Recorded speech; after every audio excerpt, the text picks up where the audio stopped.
There were these two lifelong best friends, Hank and Frank, and they both loved baseball. They played baseball growing up. They now, in their older age, they watch games at home, they attend games, they actually help coach the Little League. But they made this pact that whoever died first would come back somehow and visit the other one and let them know if there is baseball in heaven. Well, Hank died first, so Hank came back to Frank one night in a dream and said, "Well, there's good news and there's bad news. The good news is there is baseball in heaven. The bad news is you're pitching tomorrow." It's an oldie but a goodie, but it reminds me of that age old questions that we like to ask each other. What would you do if you had one day to live? What if you had 1 year to live? What would you do? Now, our answers there might change because of time and the amount of activities and things we can do. But what if we change that question a little bit to what would your priorities be if you had one day to live? What would your priorities be if you had 1 year to live? I guess that the answer should be the same because then you're focused on what you value the most, and your values don't change regardless of your life expectancy. Then that made me think about one of the saddest statements that I ever heard in my entire life. It was in a casual conversation. One thing led to another, and somehow God came up, and the person ended up saying to me, "I'll worry about God when I retire. I'll worry about God when I retire." To me, that it's heartbreaking to hear that of misplaced values, of priorities out of whack, right? Worry about myself now, do all those things, live in the world like First Peter talks about. I'll worry about God sometime later. I'll cash in my life insurance policy, my death insurance policy, as I like to say sometimes, then we'll worry about God later. Tim McGraw wrote a song in the early 2000s. I'm not a big country music fan, but I do like this song, "Live Like You Were Dying." It's about a man who, or a woman, I don't remember, who got bad test results, x-rays. And what does he do? He says, "Well, I went skydiving, went Rocky Mountain climbing, rode a bull, I loved deeper, spoke sweeter, gave forgiveness." He lived like he was dying, right? That brings me to Peter then. We're going to look at all 8 verses, but focus on verse 7 and 8. "The end of the world is coming soon. Therefore, be earnest and disciplined in your prayers. Most important of all, continue to show deep love for each other, for love covers a multitude of sins."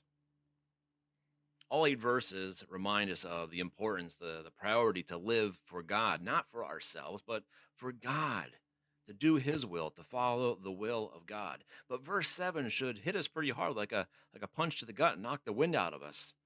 The end of the world is going to come. The end of the world is coming soon, he writes. Who knows when, right? We don't know, but we're all going to die. We're all going to have a day of judgment, a day when we stand before Christ. What are we going to tell him our priorities were? Now, as a pastor, I've had the sacred privilege of being with people when death was imminent. And Pastor Jeff can probably agree with me. If not, he can let me know.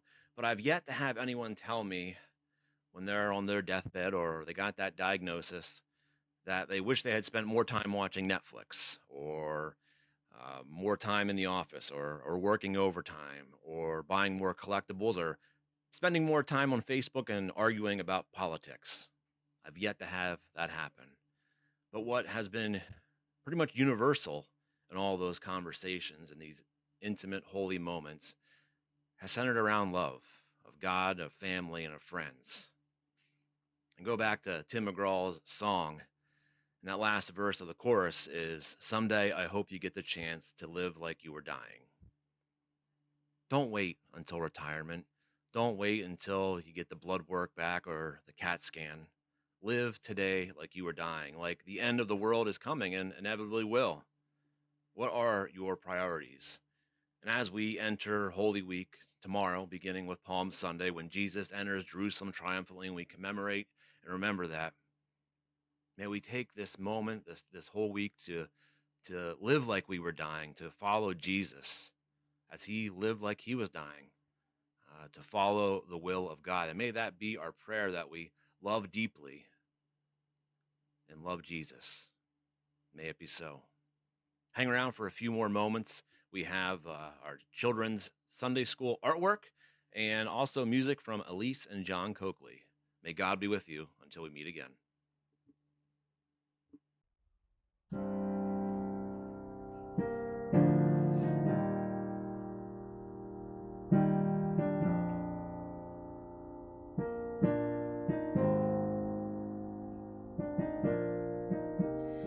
call me out upon the waters, the great unknown, where feet may fail.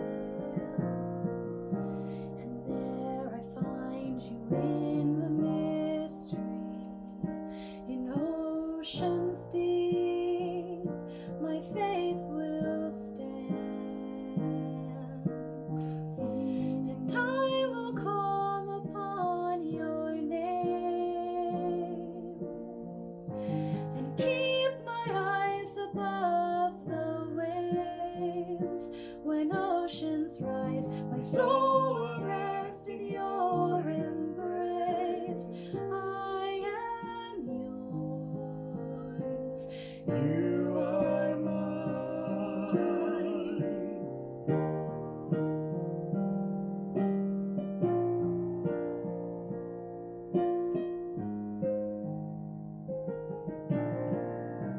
Your grace abounds in deepest waters.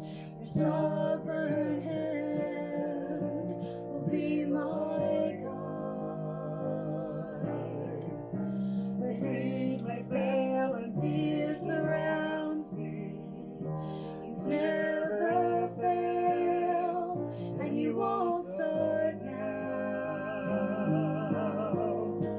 And I will call upon your name and keep my eyes above the waves. When oceans rise, my soul will rest in your embrace. I am yours. You are mine.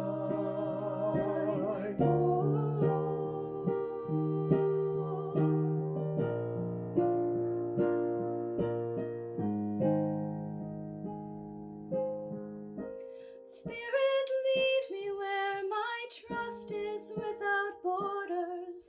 Let me walk upon the waters wherever you would call me. Take me deeper than my feet could ever wander, and my faith will be made stronger in the presence of my Savior.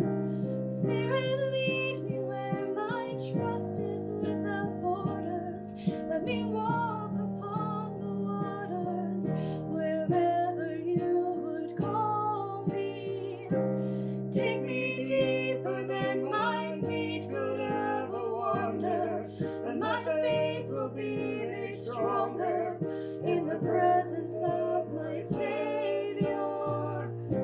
Spirit, lead me where my trust is without borders. Let me walk upon the waters wherever you would call me. Take me deeper than my feet could ever wander, and my faith will be made stronger in the presence of my Savior. I will call upon your name. Keep my eyes above the waves.